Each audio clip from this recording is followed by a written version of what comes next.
ఏసన్ గారు సింగపూర్ వెళ్తే అక్కడ ఒక బోర్డు పెట్టారట. ఏంటి, మీరు మా షాప్లోకి వస్తున్నారు, వెల్కమ్, సంతోషం, వెల్కమ్. ప్రతి చర్చ్ దగ్గర ఇలాగే బోర్డు పెట్టాలనుకుంటాను నేను. మా షాప్లోకి వస్తున్నారు, సంతోషం. అయితే వాడు గుర్తుపెట్టుకోండి, మీరు ఏదన్నా అడగండి మా షాప్లోకి వచ్చి, సూది పినిస్ దగ్గర నుంచి, గుండు పినిస్ దగ్గర నుంచి, విమానం రెక్క దాకా. ఎవరన్నా ఒకవేళ మీరు అడిగింది ఏదైనా కనుక మేము అమ్మలేకపోతే, ఇవ్వలేకపోతే మీకు వెంటనే 10,000 ఇస్తాం అని బోర్డు పెడతాం. ఏసాన్ గారికి ఏం చేయాలో అర్థం కాలేదంట. ఇప్పుడు సింగపూర్ వెళ్ళినప్పుడు ఆ బోర్డు చూసి, ఇప్పుడు ఏం అడగాలి, నేను ఏం అడిగి వాళ్ళ దగ్గర 10,000 తీసుకోవాలి అని నవ్వుకున్నానంట ఆయన. ఎక్కడంటే సూది పినిస్ దగ్గర నుంచి విమానం రెక్క దాకా వాళ్ళు ఇస్తానన్నప్పుడు ఇంక మధ్యలో మనం ఏం అడుగుతాం? ఆవకాయ పచ్చడి కావాలి, తెచ్చేస్తాం వెంటనే.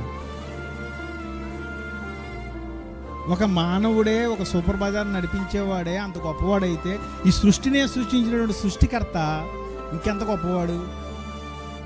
నీకు ఆరోగ్యమా, ఐశ్వర్యమా, ఆనందమా, ఏం కావాలి? నీకు స్వస్థత అన్నీ ఆయనలో ఉన్నాయండి. ఆయన షాపులో, ఆయన రక్తంలో, ఆయన యొక్క త్యాగంలో అన్నీ ఇమిడిపోయినాయి.